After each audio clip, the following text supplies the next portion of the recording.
프롤로그 서랍 속의 시간. 2025년 1월 한파가 몰아치는 어느 주말. 나는 아버지의 오래된 서랍을 정리하고 있었다. 88세가 된 아버지는 요양원으로 가시기 전 짐을 정리하자고 하셨다. 그냥 다 버려도 돼. 오래된 것들 뿐이야. 하지만 버릴 수 없었다. 이것들은 단순한 물건이 아니라 아버지의 시간이었다. 낡은 공구 상자, 빛바랜 사진들, 녹슨 라디오 부품들. 그리고 서랍 맨 밑에서 나는 그것을 발견했다. 두꺼운 천으로 쌓인 묵직한 무언가. 조심스럽게 천을 풀자 10권이 넘는 공책이 나왔다. 아니, 공책이라기엔 너무 낡았다.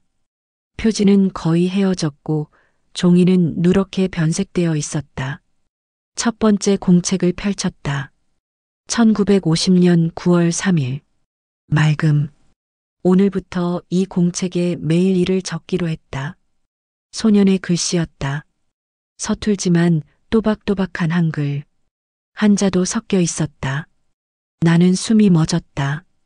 이것은 아버지의 일기장이었다. 1950년부터 1963년까지 13년간의 기록. 쌓아놓으니 거의 30cm. 한 페이지 한 페이지 넘기며 나는 깨달았다. 이것은 단순한 일기가 아니었다. 한 소년이 어떻게 살아남았는지, 어떻게 가족을 지켰는지, 어떻게 절망 속에서 희망을 찾았는지에 대한 생생한 기록이었다. 그리고 이것은 우리 아버지만의 이야기가 아니었다. 이것은 대한민국 모든 아버지들의 이야기였다. 1장 1950년 13살의 전쟁. 1950년 6월 27일. 전쟁이 났다. 무서운 소리가 계속 들린다. 어머니가 우신다. 일기장의 초반부는 간결했다. 13살 소년이 쓴 글답게 짧고 때로는 맞춤법이 틀리기도 했다. 하지만 그 짧은 문장들 속에 공포가 고스란히 담겨 있었다. 1937년 3월생인 아버지는 1950년 6월 정확히 13살이었다. 경상북도 울진군 두천면. 동해안과 가까운 작은 산골 마을. 당시 인구 500명도 안 되는 곳이었다. 6월 29일. 사람들이 산으로 피난 간다고 한다. 아버지가 다리를 다치셔서 걸을 수가 없다. 우리는 집에 있기로 했다. 6.25 전쟁은 서울에서만 일어난 게 아니었다. 북한군은 불과 며칠 만에 동해안을 따라 남하했다. 울진도 예외가 아니었다. 7월 5일. 군인들이 마을을 지나갔다. 어떤 군인인지 모르겠다. 무섭다. 쌀을 다 가져갔다. 7월 12일. 또 다른 군인들이 왔다. 이번엔 다른 옷을 입었다. 이 사람들도 쌀을 찾는다. 쌀이 없다고 했더니 소리를 질렀다. 전쟁은 추상적인 단어가 아니었다. 그것은 집에 쳐들어와 식량을 약탈하는 구체적인 폭력이었다. 아군이든 적군이든 소년에게는 모두 무서운 존재였다. 8월 3일. 아버지가 총에 맞으셨다. 산에서 나무를 하시다가. 누가 쏜 건지 모른다. 다리에서 피가 많이 난다. 의사 선생님이 없다. 할아버지는 그렇게 평생 다리를 절게 되었다. 의료 혜택을 받을 수 없었던 시골에서 총상은 제대로 치료되지 못했다. 이후 할아버지는 농사일도 막노동도 할 수 없는 몸이 되었다. 8월 20일. 먹을 것이 없다. 어머니가 풀을 뜯어서 죽을 끓였다. 배가 아프다. 동생들이 운다. 이것이 1950년 여름 13살 소년의 일상이었다. 전쟁이 끝나지 않았지만 전선은 교착 상태에 빠졌다. 1951년 봄 두천면에는 불안한 평화가 찾아왔다. 하지만 전쟁보다 더 무서운 적이 있었다. 굶주림. 1951년 3월 15일. 보리고개가 시작되었다. 작년 가을에 거둔 곡식이 다 떨어졌다. 보리는 아직 익지 않았다. 어떻게 해야 하나? 보리고개. 지금 젊은 세대는 이 단어를 교과서에서만 본다. 하지만 1950년과 60년대 한국인에게 보리고개는 매년 찾아오는 죽음의 계절이었다. 전년도 가을 수확한 곡식은 겨울을 나며 바닥났고 올해 보리는 아직 익지 않은 4-6월. 이 시기에 수많은 사람들이 굶어 죽었다. 3월 28일 어머니가 쓰러지셨다. 며칠째 아무것도 못 드셨다. 어머니는 당신 몫을 우리에게 주셨다. 4월 2일 면사무소에서 구호미를 준다고 한다. 가족 수대로 보리쌀을 준다. 우리 집은 6식구니까 보리쌀 3대를 받았다. 일주일치도 안 된다. 당시 구호미는 턱없이 부족했다. 1인당 하루 이용약 360ml, 약 270g이 배급되었지만 실제로는 그것도 제대로 받지 못하는 경우가 많았다. 4월 10일. 더 이상 기다릴 수 없다. 내가 뭔가를 해야 한다. 아버지는 일을 못하신다. 어머니는 아프시다. 나는 장남이다. 내가 가족을 먹여 살려야 한다. 13살 소년의 결심. 그날부터 아버지의 진짜 인생이 시작되었다. 2장 25리 길 위의 소년. 1951년 4월 15일. 오늘부터 장작을 팔기로 했다. 산에서 나무를 해서 읍내 장터에 가져가면 돈을 준다고 한다. 두천면에서 울진읍내까지는 약 25리, 지금의 거리로 약 10km. 산길이었다. 어른 걸음으로 왕복 4-5시간. 하지만 지게에 장작을 지고 가면 그 2배는 걸렸다. 4월 16일. 첫날. 새벽 4시에 일어났다. 아직 어둡다. 낮에 미리 해둔 장작을 지게에 졌다. 무겁다. 걸을 수 있을까? 13살 소년이 질 수 있는 장작은 한 짐에 약 15에서 20kg. 어른들은 40kg도 졌지만 소년의 몸으로는 그게 한계였다. 첫 걸음을 뗐다. 5걸음도 못 가서 숨이 찬다. 그래도 계속 걸었다. 동생들이 배고프다고 우는 얼굴이 떠올랐다. 새벽 4시에 집을 나서면 울진 읍내에 도착하는 시간은 오전 8-9시. 장작을 팔고 물건을 사서 다시 돌아오면 오후 2-3시. 하루 10시간의 여정. 4월 16일 저녁. 장작을 팔았다. 50판을 받았다. 1950년대 초반 50판은 대략 현재 가치 5,000원 정도 국수를 샀다. 3인분에 30판이었다. 남은 20판으로 소금과 된장을 조금 샀다. 집에 돌아왔을 때 이미 해가 기울고 있었다. 발이 아프다. 어깨가 쓰라린다. 하지만 국수를 건네자 동생들이 웃었다. 이 웃음을 보려고 나는 내일도 걸을 것이다. 국수? 지금 우리는 국수를 간단한 음식이라고 생각한다. 하지만 1950년대 국수는 특별한 음식이었다. 밀가루가 귀했고 국수 한 그릇이 그날의 유일한 식사인 경우가 많았다. 4월 17일. 둘째 날. 몸이 너무 아프다. 일어날 수가 없다. 하지만 일어나야 한다. 4월 18일. 셋째 날. 조금 익숙해졌다. 아직도 힘들지만 어제보다는 낫다. 4월 25일. 열흘째. 이제 길이 눈에 익는다. 지름길을 찾았다. 30분 정도 줄일 수 있다. 소녀는 적응하고 있었다. 인간의 몸은 놀라웠다. 불가능해 보이던 일도 매일 반복하면 가능해졌다. 1951년 6월 3일. 비가 온다. 장작이 젖었다. 젖은 장작은 팔기 어렵다. 그래도 가야 한다. 비 오는 날이 가장 힘들었다. 길은 미끄럽고 장작은 무거워지고 몸은 젖어서 춥다. 그래도 멈출 수 없었다. 비 오는 날도 가족은 배고팠다. 비옷이 없어서 멍석을 뒤집어 쓰고 갔다. 그래도 옷이 다 젖었다. 신발은 집신인데 풀어져서 맨발로 걸었다. 발바닥에서 피가 났다. 장터에 도착했지만 사람이 별로 없다. 비 오는 날은 다들 장에 안 나온다. 장작도 안 팔린다. 오후까지 기다렸지만 결국 반 집만 팔았다. 25한. 국수는 살 수 있다. 하지만 다른 건 살 수 없다. 6월 4일. 어제 비를 맞아서 그런지 열이 난다. 어머니가 걱정하신다. 하지만 오늘도 가야 한다. 어제 반 짐밖에 못 팔았으니까. 멈추면 죽는다. 13살 소녀는 그것을 알고 있었다. 1951년 7월 27일. 휴전협정 회담이 시작되었다는 소식을 들었다.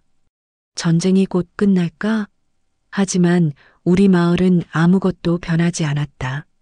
실제로 휴전협정은 1953년 7월 27일에 체결된다. 하지만 소년의 삶은 전쟁이 끝나도 변하지 않았다. 전쟁은 끝났지만 가난은 끝나지 않았다. 1951년 8월 15일. 광복절이라고 한다. 하지만 해방된 느낌이 들지 않는다. 여전히 배고프다. 1952년 1월 1일. 새해가 되었다. 작년에는 총 250일 정도 장작을 팔러 다녔다. 비가 너무 많이 오거나 눈이 너무 많이 오면 못 갔다. 올해는 300일은 가야겠다. 소녀는 스스로 목표를 세웠다. 더 많이 팔기. 더 자주 가기. 조금이라도 더 벌기. 1월 20일. 눈이 많이 왔다. 허벅지까지 쌓였다. 그래도 갔다. 지게를 지고 눈길을 걸었다. 3시간이 아니라 5시간이 걸렸다. 도착했을 때 손발이 얼어서 감각이 없었다. 장터 아주머니가 나를 보고 놀라셨다. 이런 날씨에 왜 왔니? 나는 대답했다. 팔아야 해서요. 아주머니가 장작을 다 사주셨다. 60판. 평소보다 10판 더 주셨다.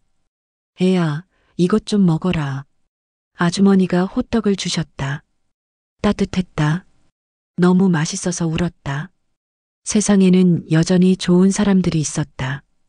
그 호떡의 따뜻함을 아버지는 평생 잊지 못하셨다. 1952년 여름. 더위가 너무 심하다. 땀이 계속 난다. 물을 마셔도 목이 마르다. 겨울의 추위가 힘들면 여름의 더위는 또 다른 지옥이었다. 7월 15일. 너무 더워서 쓰러질 것 같았다. 길 옆 계곡에서 물을 마시고 머리에 물을 끼얹었다. 30분 정도 쉬었다. 그리고 다시 걸었다. 8월 3일. 해가 너무 강하다. 등에 물집이 생겼다. 지게가 닿는 부분이다. 아프지만 참아야 한다. 8월 20일. 학교가 시작되었다. 나는 못 간다. 장작을 팔아야 한다. 동네 친구들이 학교에 가는 것을 보았다. 부럽다. 하지만 어쩔 수 없다. 교육. 그것은 소년이 포기해야 했던 것들 중 하나였다. 초등학교는 마쳤지만 중학교는 갈 수 없었다. 등록금이 없었고 무엇보다 낮에는 장작을 팔러 가야 했다. 밤에 호롱불을 켜고 책을 읽는다. 동네 친구가 빌려준 교과서다. 혼자 공부한다. 국어, 수학, 역사. 어렵지만 재미있다. 언젠가 나도 제대로 공부할 수 있을까? 그런 날이 올까? 3장 빛바랜 페이지의 고백. 일기장을 계속 읽어내려가며 나는 눈물을 멈출 수 없었다.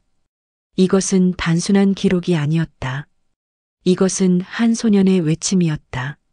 아무에게도 말할 수 없었던 고통, 절망, 그리고 작은 희망들. 1952년 9월 23일. 동생이 아프다. 열이 높다. 의사 선생님을 모셔와야 하는데 돈이 없다. 어떻게 해야 하나? 9월 24일. 장작을 2짐 팔았다. 100환. 의사 선생님께 드렸다. 약을 주셨다. 동생이 조금 나아졌다. 다행이다. 9월 25일. 오늘은 국수를 못 샀다. 어제 번 돈을 다 의사 선생님께 드렸으니까. 배고프다. 하지만 동생이 건강한 게 더 중요하다. 형으로서의 책임감. 13살, 14살, 15살 소년이 져야 했던 무게. 1953년 3월 1일. 보리고개가 또 왔다. 작년보다 더 힘들다. 구호미도 작년보다 적다. 3월 10일.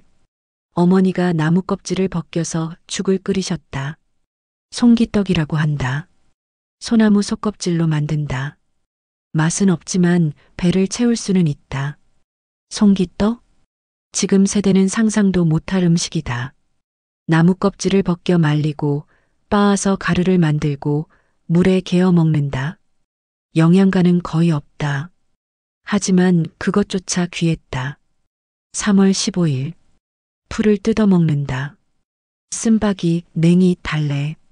산에서 캘 수 있는 것은 다 캔다. 이것으로 죽을 끓인다. 3월 20일. 배가 너무 고파서 잠을 잘 수가 없다. 물을 마시면 조금 나아진다. 하지만 다시 배가 고프다. 3월 27일. 길을 걷다가 쓰러졌다. 힘이 없다. 1시간 정도 누워 있었다. 지나가던 어른이 일으켜 주셨다. 괜찮니? 네, 괜찮습니다. 괜찮지 않지만 괜찮다고 해야 한다. 1953년 7월 27일. 전쟁이 끝났다. 휴전협정이 체결되었다고 한다. 사람들이 만세를 부른다. 하지만 우리 집은 아무것도 변하지 않았다. 여전히 가난하다. 여전히 배고프다. 전쟁이 끝났다고 해서 갑자기 쌀이 생기는 것도 아니고 돈이 생기는 것도 아니다. 그래도 이제 총소리는 안 들린다. 그것만으로도 감사해야 하는 걸까? 16살 소년의 냉정한 현실 인식. 1954년 1월 1일. 새해가 되었다. 나는 이제 17살이다. 장작을 판 지 3년이 되었다. 앞으로도 계속 팔아야 할까? 다른 일은 없을까? 1월 15일. 읍내 장터에서 미군을 보았다. 큰 트럭을 타고 지나갔다. 그 트럭에는 물건이 가득 실려 있었다. 통조림, 담요, 비누. 저런 것들을 어디서 구하는 걸까? 2월 3일. 미군 부대에서 일할 사람을 구한다는 소식을 들었다. 심부름꾼이라고 한다. 한 달에 쌀 한 가마니를 준다고 한다. 쌀 한 가마니. 그것이면 우리 가족이 한 달을 먹을 수 있다. 장작을 30일 팔아야 버는 돈이다. 가야 할까? 하지만 무섭다. 미군들은 무섭다는 소문을 많이 들었다. 사장 미군 부대의 심부름 소년. 1954년 2월 10일. 결심했다. 미군 부대에 가기로 했다. 더 이상 장작만 팔아서는 안 되겠다. 1950년대 한국에 주둔한 미군은 가난한 한국인들에게는 다른 세상 사람들처럼 보였다. 그들은 음식이 풍족했고 물건이 넘쳤고 돈이 있었다. 미군 부대 주변에는 자연스럽게 한국인들이 모여들었다. 세탁, 청소, 심부름 등 각종 자비를 하며 생계를 이어갔다. 2월 12일. 미군 부대에 갔다. 입구에서 한국인 통역관이 나를 멈췄다. 뭐하러 왔니? 일하러 왔습니다. 나이가 몇이니? 17살입니다. 사실은 16살이지만 17살이라고 했다. 통역관이 나를 안으로 데려갔다. 미군들이 나를 보며 뭐라고 말했다. 통역관이 말했다. 힘이 세냐고 물어본다. 네, 셉니다. 장작을 3년간 팔았습니다. 미군이 웃었다. 그리고 고개를 끄덕였다. 통역관이 말했다. 내일부터 나와. 아침 7시. 일자리를 얻었다. 신난다. 아니, 무섭다. 아니, 둘 다다. 1954년 2월 13일. 첫 출근. 새벽 5시에 일어나 준비했다. 6시에 집을 나서 1시간 걸어서 부대에 도착했다. 내일은 간단했다. 청소, 집 나르기, 심부름. 미군들이 시키는 일을 하면 된다. 첫날은 트럭에서 물건을 내리는 일을 했다. 무거운 상자들, 통조림이 가득 들어 있었다. 한 상자가 20kg은 좋게 넘었다. 하지만 장작보다는 편했다.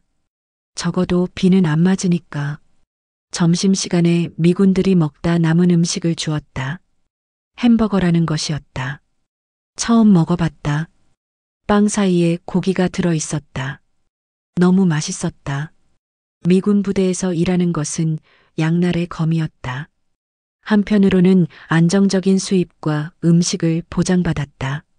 하지만 다른 한편으로는 한국인으로서의 자존심이 상하는 일이기도 했다. 2월 20일. 미군들은 나를 보이보이라고 부른다. 이름이 아니라 그냥 보이. 기분이 좋지 않다. 나는 이름이 있다. 하지만 말할 수 없다. 3월 1일. 3.1절이다. 하지만 부대에서는 그냥 평범한 날이다. 미군들은 한국의 명절을 모른다. 미군 하사가 나를 불렀다. 보이, come here. 나는 달려갔다. It's sir. 그는 담배를 피우며 나에게 쓰레기를 버리라고 했다. 쓰레기통에는 먹다 남은 음식이 가득했다. 스테이크, 빵, 과일. 우리 가족이 일주일 먹을 수 있는 양이었다. 그것을 버리는 게 내 일이었다. 속이 쓰렸다. 하지만 이것이 현실이다. 1954년 5월 10일. 영어를 배우기 시작했다. 미군들이 하는 말을 듣고 따라한다. 헬로우, 땡큐, 에썰, 노썰, 오케이. 이 정도는 이제 할 수 있다. 통역관 형이 나에게 말했다. 영어 좀 하면 돈을 더 벌 수 있어. 통역 일도 할 수 있고. 그래서 밤에 혼자 영어를 공부한다. 미군들에게 버려진 잡지에서 단어를 찾아 외운다. 어렵지만 재미있다. 1954년 7월 15일. 첫 월급을 받았다. 쌀 한 가마니와 $5. $5는 한국 돈으로 5,000원이다. 당시 한 달러 약 1,000원. 5,000원. 장작을 100일 팔아야 버는 돈이다. 쌀 한 가마니를 지고 집으로 돌아왔다. 어머니가 우셨다. 아이고, 이게 웬 쌀이냐. 동생들도 좋아했다. 그날 밤 우리는 흰쌀밥을 먹었다. 몇 년 만인지 모르겠다. 보리밥도 아니고 풀죽도 아니고 진짜 흰쌀밥. 동생들이 밥을 먹으며 웃었다. 나도 웃었다. 어머니도 아버지도 웃었다. 이 순간을 위해 3년을 걸어왔구나. 하지만 미군 부대 일은 오래가지 않았다. 1955년 3월 20일. 부대가 줄어든다고 한다. 사람을 감축한다고 한다. 3월 25일. 나는 해고되었다. 통역관 형이 미안하다고 했다. 어쩔 수 없어. 인원을 줄이래.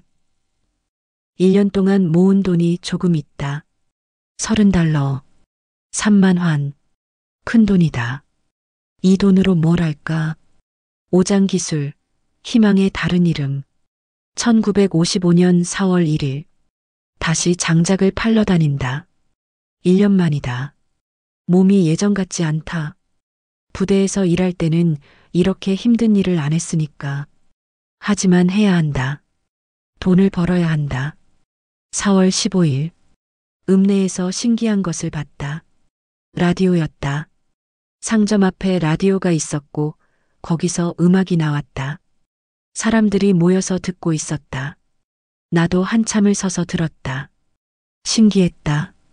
저 상자에서 어떻게 소리가 나오는 걸까? 라디오. 1950년대 중반 라디오는 한국에 막 보급되기 시작한 신기술이었다. 서울에는 1927년부터 라디오 방송이 있었지만 시골까지 라디오가 보급된 것은 1950년대 중반부터였다. 상점 주인에게 물었다. 이게 얼마예요? 1만 환이야. 비싸지? 1만 환.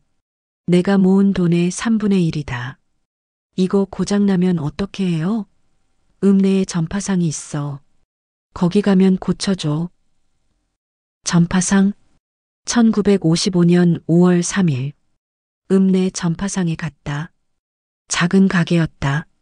안에는 라디오들이 여러 대 있었고 한 아저씨가 뭔가를 만지고 있었다. 뭐하러 왔니? 그냥 구경하러 왔어요.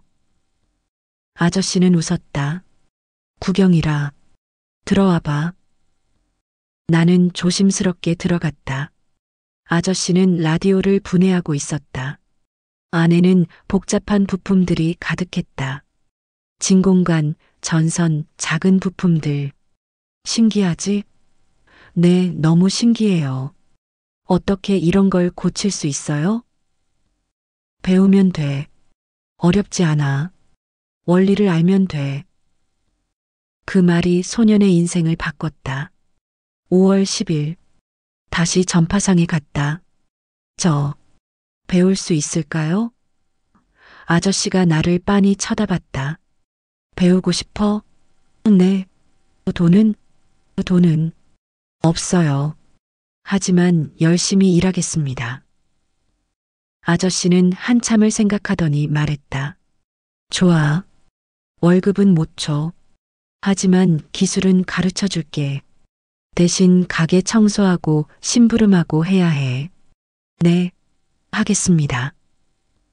그날부터 나는 아침에는 장작을 팔고 오후에는 전파상에서 일하기 시작했다. 1955년 6월 20일. 오늘 처음으로 라디오 내부를 봤다.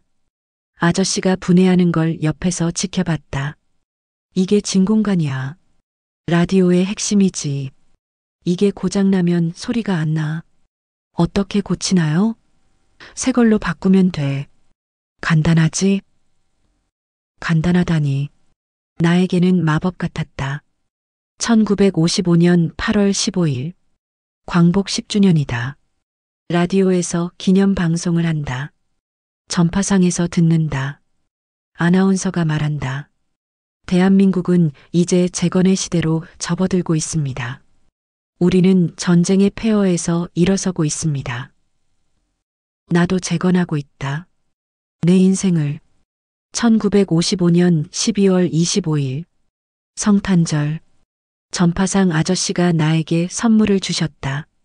고장난 라디오 한 대였다. 이거 고쳐봐. 내가 배운 걸 써먹을 시간이야. 제가요? 그래, 너. 할 수 있어. 집에 가져와서 밤새 만졌다. 진공관을 빼고 끼우고 전선을 확인하고 납땜을 하고 12월 26일 새벽 3시. 소리가 났다. 라디오에서 소리가 났다. 음악이 흘러나왔다. 나는 울었다. 기쁨의 눈물이었다. 나도 할 수 있구나. 나도 뭔가를 만들 수 있구나. 1956년 1월 1일.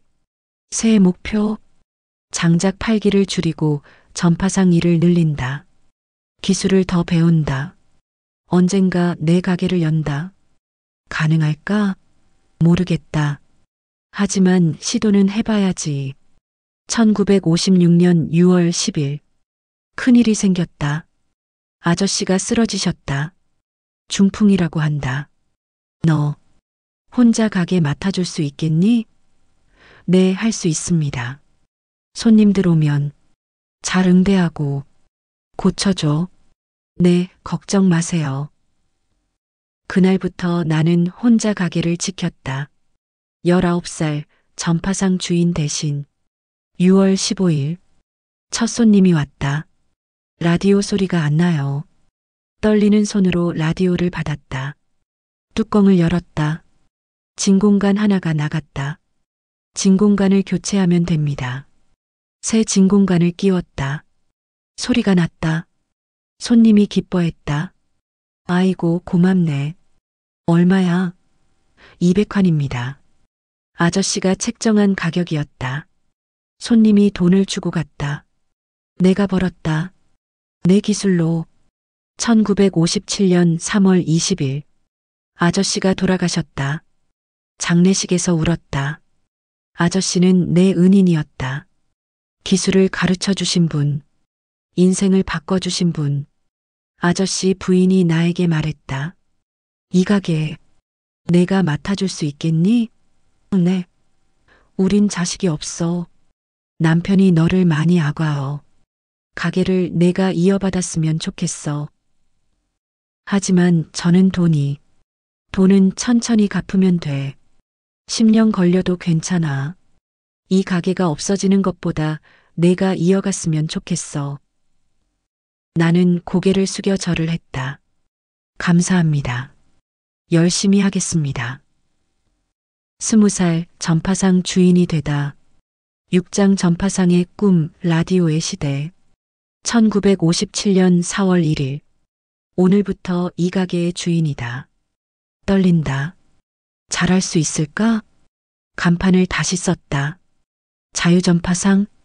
아저씨의 이름을 그대로 썼다. 이 가게는 아저씨가 만든 것이니까.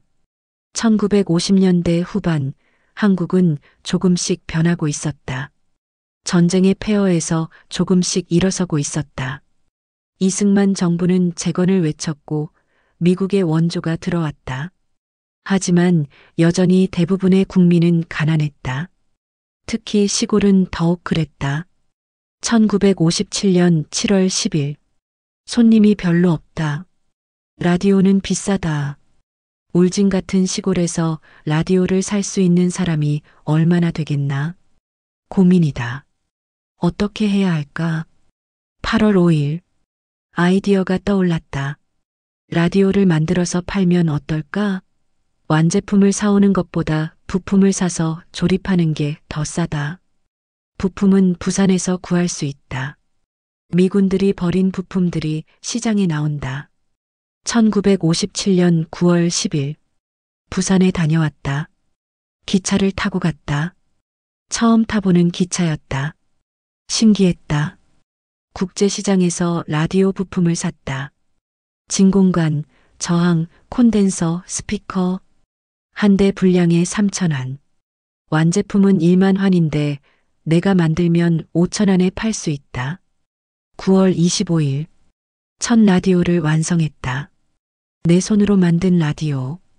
전원을 켰다. 소리가 나왔다. 가게 앞에 내놓았다. 5,000원. 직접 만든 라디오. 품질 보장. 10월 3일. 팔렸다. 첫 손님이 샀다. 이거 정말 내가 만든 거야? 네. 신기하네. 잘 되겠니? 보증합니다. 한 달 안에 고장나면 무료로 고쳐드립니다. 그날 번 돈 5,000원에서 부품값 3,000원을 빼면 2,000원 남는다. 순이익 2,000원. 1958년 1월 1일. 작년 한 해 동안 라디오 15대를 만들어 팔았다. 수리도 많이 했다. 돈이 조금 모였다. 올해 목표 라디오 50대 판매. 가게 확장. 1958년 6월 15일. 결혼을 하기로 했다. 동네 처녀와 어머니가 중매를 서셨다. 이제 장가갈 나이다. 나는 21살이다. 당시로는 늦은 편이다. 신부는 18살. 이름은 김순희. 착하고 근면하다고 한다. 1958년 8월 20일. 결혼식을 올렸다. 작은 결혼식이었다. 손님은 50명 정도. 음식은 국수와 떡. 비용은 1만 원. 내가 1년 동안 모은 돈의 절반이다. 하지만 후회 없다. 신부가 예쁘다. 앞으로 잘해줘야지. 1959년 3월 15일. 큰 소식. 아내가 임신했다. 아버지가 된다. 기쁘지만 동시에 무섭다. 책임이 더 무거워진다. 더 열심히 일해야 한다. 1959년 11월 20일. 딸이 태어났다. 건강하다. 작지만 힘차게 운다. 이름은 영숙이로 지었다. 영원히 깨끗하고 순수하라는 의미다. 딸을 안고 다짐한다. 이 아이는 배고프지 않게 키우겠다. 이 아이는 공부를 시키겠다. 내가 못 배운 것을 이 아이는 배우게 하겠다. 1960년 4월 19일. 큰일이 났다. 학생들이 시위를 한다고 한다. 이승만 대통령을 반대한다고. 읍내에서도 고등학생들이 시위를 했다. 부정선거 물러가라. 독재 타도. 나는 정치를 잘 모른다. 하지만 젊은 학생들이 저렇게 목소리를 내는 게 신기하다. 4월 26일. 이승만 대통령이 하야했다고 한다. 학생들이 이겼다. 세상이 변하고 있다. 1961년 5월 16일. 또 큰일이 났다. 군인들이 쿠데타를 일으켰다고 한다. 박정희 소장이 이끈다고. 라디오에서 계속 군가가 나온다. 무섭다. 또 전쟁이 나는 건 아니겠지? 5월 20일. 다행히 전쟁은 아닌 것 같다. 정권이 바뀐 것뿐이다. 우리 같은 서민들은 누가 대통령이든 상관없다. 그냥 먹고 살 수 있으면 된다. 1962년 2월 10일. 둘째 딸이 태어났다. 또 딸이다. 이름은 영희. 아들을 원했지만 딸도 좋다. 건강하게만 자라라. 1962년 10월 5일. 라디오 사업이 잘 된다. 이제 한 달에 10대 정도 판다. 수리 의뢰도 많다. 가게를 조금 더 크게 했다. 부품도 더 많이 쌓아놓고 작업대도 하나 더 만들었다. 1963년 1월 1일. 새해가 되었다. 나는 이제 26살이다. 돌이켜보니 13살 때부터 13년을 일했다. 장작을 팔고 미군 부대에서 일하고 기술을 배우고 가게를 운영하고 힘들었지만 후회는 없다. 이 모든 것이 나를 만들었다. 이제 더 큰 꿈을 꾸고 싶다. 라디오를 넘어서 무엇이 있을까? 7장 어촌마을에 불을 밝히다. 1964년 3월 20일. 셋째 딸 태어남. 이름은 영자. 세 딸의 아버지가 되었다. 아들은 언제 낳을까? 아내에게 미안하다. 아들을 낳으라고 압박하는 시댁 어른들. 하지만 나는 딸들도 좋다. 1960년대 중반 한국은 급격하게 변하기 시작했다. 박정희 정부는 경제개발 5개년 계획을 추진했다. 잘 살아보세가 구호였다. 전기가 보급되기 시작했다. 서울은 이미 전기가 들어왔지만 시골은 아직 호롱불과 석유등 시대였다. 1965년 6월 10일. 읍내에 전기가 들어왔다. 전봇대가 세워지고 전선이 설치되었다. 저녁이 되자 거리에 전등이 켜졌다. 환하다. 밤인데 나처럼 밝다. 사람들이 모두 나와서 구경했다. 이게 전기구나. 신기하네. 6월 25일. 우리 가게에도 전기가 들어왔다. 이제 전구를 켤 수 있다.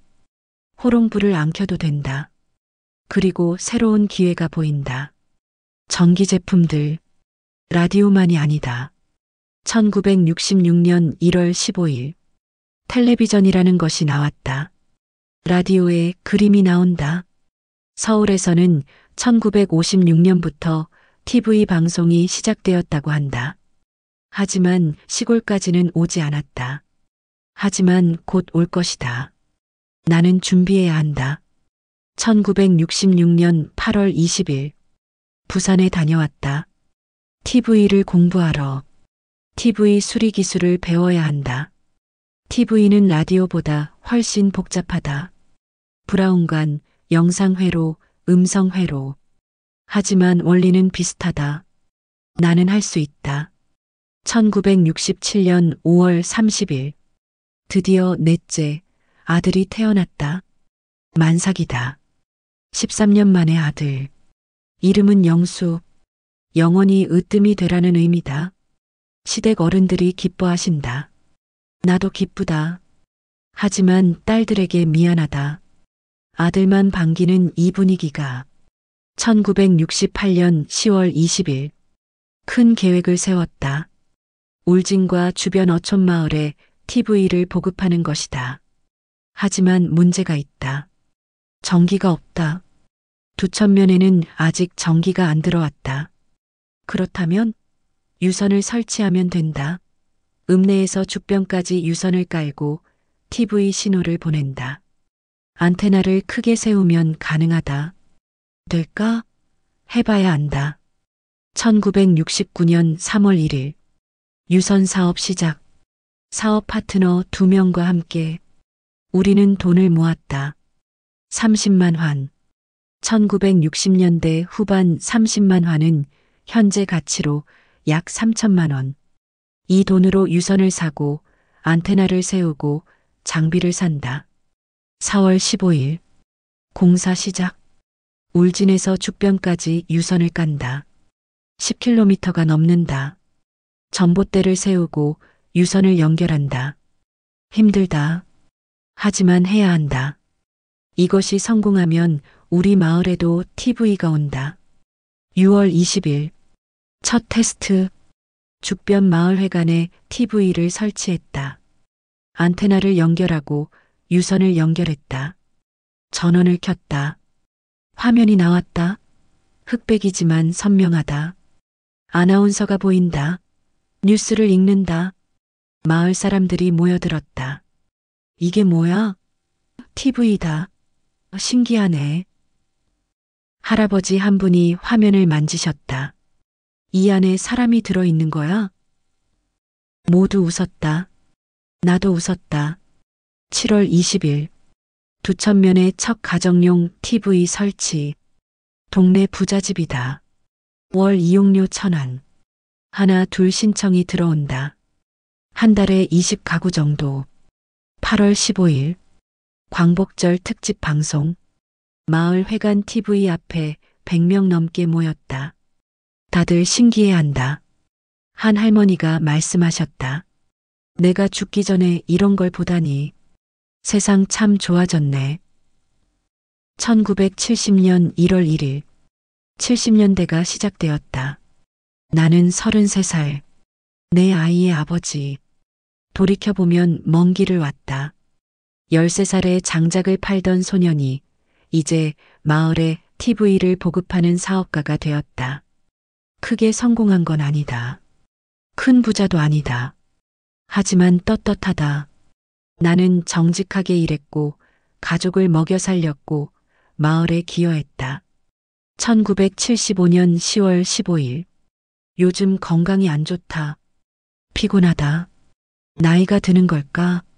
38살인데 벌써? 하지만 아직 일해야 한다. 큰딸 영숙이가 내년에 대학 간다. 등록금을 마련해야 한다. 1976년 3월 1일 영숙이가 대학에 합격했다. 서울에 있는 여자대학. 등록금이 비싸다. 하지만 기쁘다. 내 딸이 대학을 가다니. 나는 중학교도 제대로 못 갔는데. 영수가 열심히 공부해라. 너는 아빠가 못 이룬 꿈을 이루는 거야. 1980년 1월 1일 80년대가 시작되었다.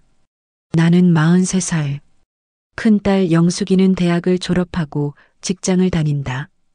둘째 영희는 대학 3학년. 셋째 영자는 고등학생. 막내 영수는 중학생. 아이들이 다 컸다. 자랑스럽다. 1985년 5월 20일. 건강이 많이 안 좋다. 병원에 갔더니 당뇨병이란다. 과로 때문이란다. 30년 넘게 쉬지 않고 일했으니 당연하다. 1990년 1월 1일. 90년대가 되었다. 나는 53살. 요즘 젊은 사람들은 행복해 보인다. 배고프지 않다. 공부할 수 있다. 일할 기회가 많다. 내 세대가 고생한 덕분이다. 우리가 이 나라를 이만큼 만들었다. 에필로그 오늘 우리가 서 있는 자리. 2025년 1월. 나는 일기장을 다 읽었다. 마지막 페이지는 1995년이었다. 아버지가 58살 때. 1995년 12월 31일. 이 일기를 그만 쓸까 한다. 나이가 들어서 눈이 침침하다. 매일 쓰기가 힘들다. 45년간 썼다. 13살부터 58살까지. 내 인생의 절반 이상. 이 일기를 언젠가 누가 읽을까? 아이들이 읽을까? 손주들이 읽을까? 만약 읽는다면 이것만 기억해라. 아버지는 열심히 살았다. 포기하지 않았다. 가족을 사랑했다. 그리고 행복했다. 비록 배고팠고 힘들었고 아팠지만 그래도 행복했다. 너희들은 더 행복하게 살아라. 그게 아버지의 꿈이다. 마지막 페이지였다. 나는 책을 덮고 한참을 울었다. 다음 날 나는 요양원에 있는 아버지를 찾아갔다. 아버지, 왔니? 88세의 아버지는 휠체어에 앉아 계셨다. 많이 야위셨다. 하지만 눈빛은 여전히 또렷했다. 아버지, 이거 발견했어요. 나는 일기장을 꺼냈다. 아버지의 눈이 커졌다. 아, 그거 어디서 찾았니? 서랍 밑에 있었어요. 다 읽었어요. 아버지는 한참을 일기장을 바라보셨다. 부끄러운 것들이지. 어린 시절 쓴 거라. 아니에요, 아버지. 이건 보물이에요. 나는 눈물을 참지 못했다. 아버지가 얼마나 힘들게 사셨는지, 우리를 위해 얼마나 희생하셨는지 몰랐어요. 희생? 그게 무슨 희생이냐? 가족을 위한 건데. 아버지, 나는 행복했어. 힘들었지만 행복했어. 너희들이 잘 자라는 걸 보는 게 가장 큰 기쁨이었어. 아버지는 창밖을 바라보셨다. 요즘 젊은 사람들이 힘들다고 하더구나. 취직이 안 된다고, 집이 비싸다고. 네. 하지만 말이야, 내가 보기엔 너희는 행복한 거야. 배고프지 않잖아. 춥지 않잖아. 공부할 수 있잖아. 나는 13살에 장작을 팔러 다녔어. 25리를 매일 걸었지. 너희는 그런 거 안 해도 돼. 그것만으로도 감사한 거야. 아버지는 내 손을 잡으셨다. 아빠가 걸었던 그 길 위에 너희가 있어. 아빠가 만든 그 발판 위에 너희가 서 있어. 그러니 포기하지 마라. 계속 걸어가라. 네, 아버지. 그리고 말이야. 아버지는 웃으셨다. 아빠한테 미안해하지 마. 아빠는 선택했어. 너희를 위해 일하는 걸 선택했어. 그리고 그 선택을 후회한 적 없어. 요양원을 나서며 나는 생각했다. 이 일기장은 우리 집안의 보물이 아니다. 이것은 대한민국의 보물이다. 우리 아버지만 이렇게 산 게 아니다. 1930년과 40년대 태어난 모든 아버지들이 이렇게 살았다. 전쟁을 겪고 굶주림을 견디고 매일 수십 리를 걸으며 가족을 위해 모든 것을 희생했다. 그들은 영웅이 아니었다. 그저 평범한 아버지들이었다. 하지만 그 평범한 아버지들이 이 나라를 만들었다. 1950년대 1인당 국민소득 67달러. 세계 최빈국. 그곳에서 시작해서 2025년 현재 1인당 국민소득 3만 5천 달러. 세계 10위권 경제대국. 이 기적을 만든 것은 정부도 기업도 아니다. 바로 우리 아버지 같은 사람들이다. 매일 25리를 걸었던 13살 소년들. 장작을 팔아 국수를 사던 소년들. 미군 부대에서 보이라고 불리며 일하던 소년들. 기술을 배우고 가게를 열고 마을에 TV를 보급하던 청년들.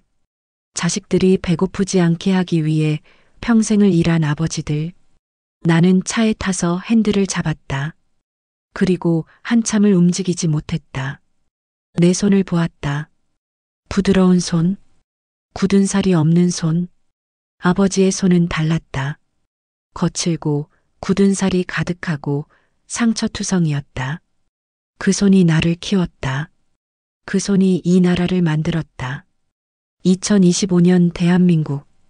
우리는 풍요롭다. 배고프지 않다. 춥지 않다. 공부할 수 있다. 일할 기회가 있다. 하지만 우리는 종종 불평한다. 불만을 가진다. 왜 이것밖에 안 되지? 왜 이렇게 힘들지? 나도 그랬다. 일기장을 읽기 전까지는. 하지만 이제 안다. 우리가 서 있는 이 자리는 공짜로 주어진 게 아니다. 수백만 명의 아버지들이 걸어준 길 위에 우리가 있다. 수천만 개의 땀방울이 모여 이 나라를 만들었다. 일기장의 한 구절이 떠올랐다. 1951년 4월 16일. 첫 걸음을 뗐다. 5걸음도 못 가서 숨이 찬다. 그래도 계속 걸었다. 그래, 아버지는 걸었다. 쓰러질 것 같아도 걸었다. 불가능해 보여도 걸었다. 포기하고 싶어도 걸었다. 그리고 그 길 끝에 우리가 있다. 나는 시동을 걸었다. 그리고 다짐했다. 아버지가 걸어준 이 길을 헛되이 하지 않겠다.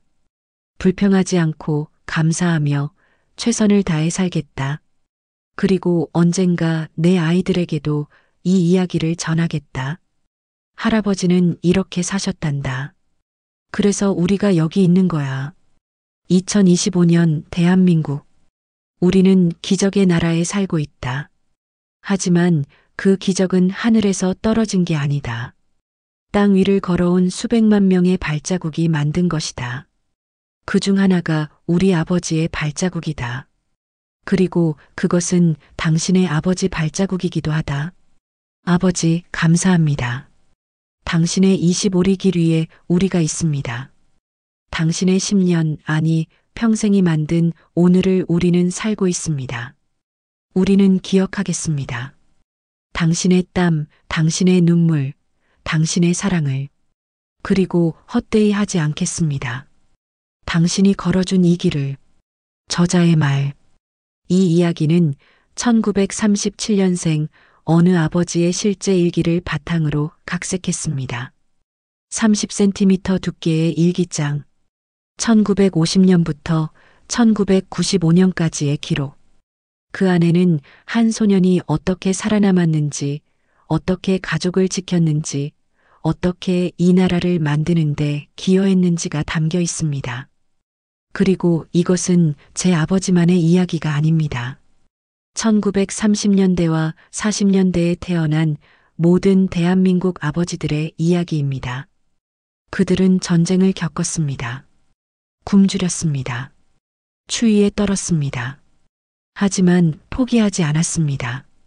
매일 일했습니다. 매일 걸었습니다. 매일 희망했습니다. 그리고 그들이 만든 나라가 오늘의 대한민국입니다. 2025년을 사는 우리에게, 특히 젊은 세대에게 이 이야기를 전합니다. 당신이 서 있는 그 자리는 공짜가 아닙니다. 수백만 명의 땀과 눈물이 만든 자리입니다. 힘들 때, 포기하고 싶을 때, 이 이야기를 기억해 주세요. 당신의 할아버지, 당신의 아버지가 걸어온 그 길을. 그리고 그들만큼은 아니어도 당신도 계속 걸어가 주세요. 그것이 그들이 우리에게 바라는 유일한 것입니다. 감사합니다. 대한민국의 모든 아버지들.